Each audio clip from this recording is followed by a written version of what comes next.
Right, good luck. It happened again. On the last race of the season. After 2 races in the clear, we thought it would be fine. But this is probably the worst case of camera problems we've had the whole season. Not only is the footage sideways, but it's stuck in one mode, meaning we don't have any horizon lock to save it.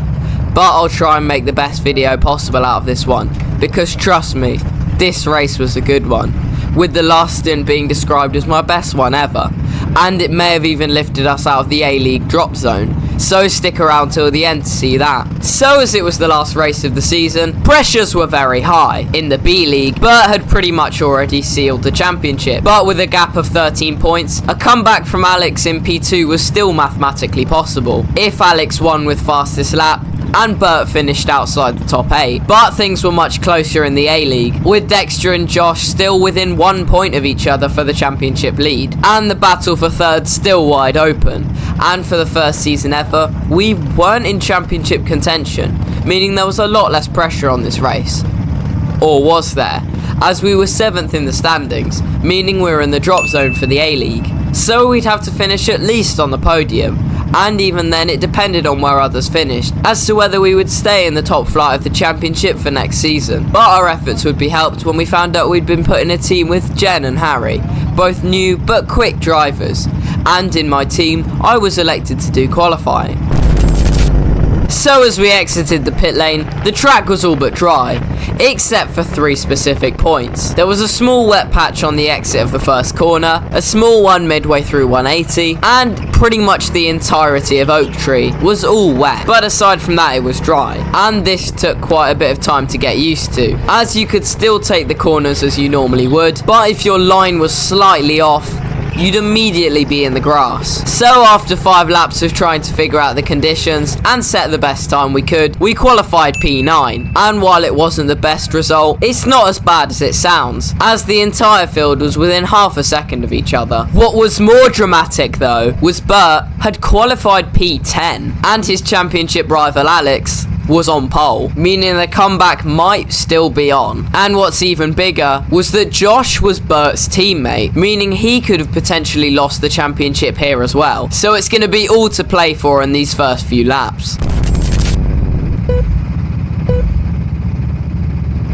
So as lights down, away we go. We can't quite jump the car in front. Otto's got an amazing run. He's even gone round the outside of Luca into turn 1. But he's going to go back out wide because of the wet patch. So we're going to be fighting. Can we get down the inside of him? Not quite. The gap hasn't opened up. He's going to push Luca wide. Can we get down there? No, not quite. He's still able to hold his line. So we're staying P9 for this first part of lap 1. But we misjudged the other wet patch out of Oak Tree. So now Bert is able to sneak around the outside going into the final corner. Seth's even going to try it down the inside, but we can get straight on that switchback and get back past him. So we drop down into P10 for the end of the first lap. And now it's going to be all eyes forward to see if we can claw through the field. But now we go back to the championship. As if the race ended as it is right now, Alex would actually win. He's currently leading the race, he's just taken fastest lap, and Bert is P9. But you're about to see one of the biggest plot twists in youngstarz history. Yep. Your eyes don't deceive you. That's Alex spun round on the exit of 180, and Otto taken with him, meaning that now the shoe is very much on the other foot,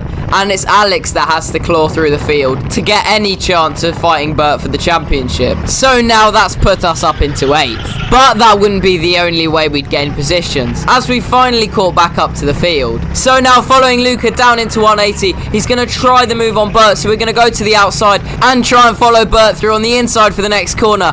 But that's not quite how the move is going to go. We didn't expect that, so now following Bert still on the inside line, but because of the wet patch, Luca is going to go wide, so this time we will gain the move. Not only has Bert got the position, but we have as well, and now it's onto the car in front. So a lap later, and we're following him into 180. We're not quite going to be close enough for the move, but he's going to go wide on the exit, so we'll slip it down the outside, going into Oak Tree. He's going to push us very, very wide, so we're not going to get the move done, and the switchback isn't quite on through the slippy bit at Oak Tree. But he's going to go to the outside very, very early for the final corner. So we'll send it down the inside. We're still side by side. We've done the switchback. And now we have the inside for the main straight. He's going to have to back away.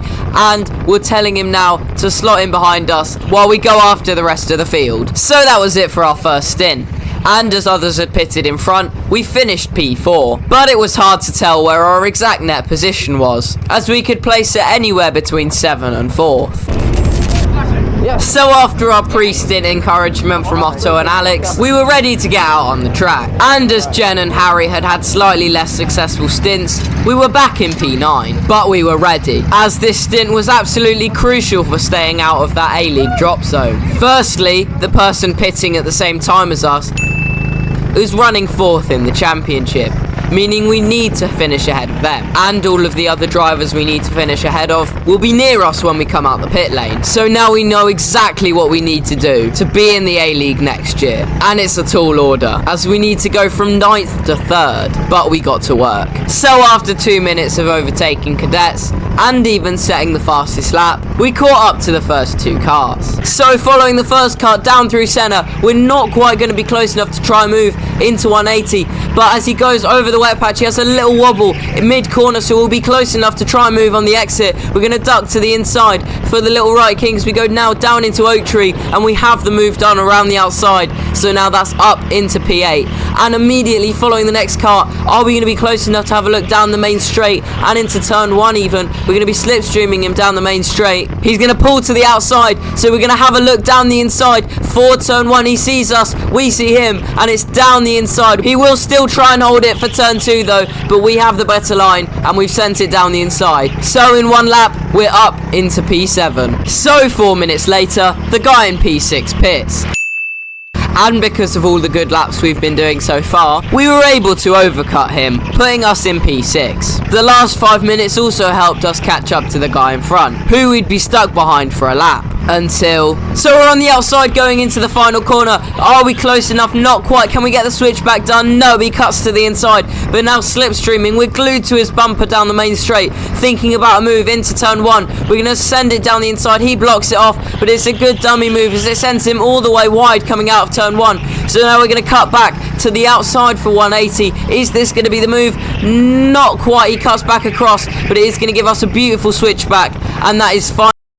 Finally up into P5. So another 5 minutes and a few fastest laps later, and we've caught up to the back of the next car. But this time, the championship leader has just come out the pit lane and is behind us. And these positions could also mean the championship for him. So he's very eager to get past. So one wrong move could literally decide what league we're in next year, meaning we have to tread super carefully overtaking these cars. So following Jensen now down into Oak Tree, we are going to try and have a move into the slippier part of track. We're not quite close enough. He goes wide though, so we're going to try around the outside into the final corner. We'll let him go through and try the switchback onto the main straight so we can have the inside, but he's going to push us all the way off into the grass. We're going to have nowhere to go. So now following him down the main straight, we'll be right in the middle of the track, placing the car as well as we can to not let anybody through. But now we're exactly in the same place as we were last lap. So why not go for the exact same move again then? Following him down into Oak Tree, into the slippy bit. He's going to go wide once again, so we're going to try it around the outside into the final corner, but this time he hasn't got the drive and we are going to get the move done. But the battle between the 2 karts in front has meant that we've immediately caught up to them as they go down the main straight.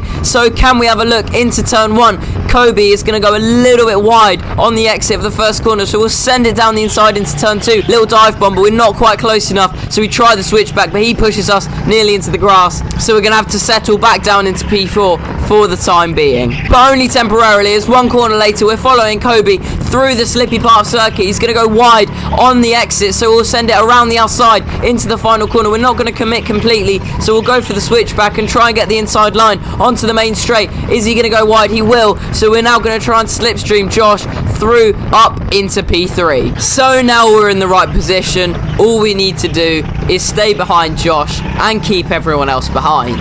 But is that what we did? No, he goes wide coming out of 180, so we're going to slip it down the inside into that little right corner. Can we try around the outside into Oak Tree? We can, we get the move done, and it's up into P2. So 6 minutes later, we finish our stint. P2, fastest lap, and 10 seconds back to Josh. And Jen was able to hold on in her stint, meaning that's where we finish. Sadly, Alex took our fastest lap, but it still wasn't enough to get him the title, with Bert clinching the B-Class Championship. We made it out of the drop zone, with the top 3 in A-Class being Bailey, followed by Dexter, and the championship winner, Josh. So massive congratulations to everybody on the podium. Well done to Jen and Harry.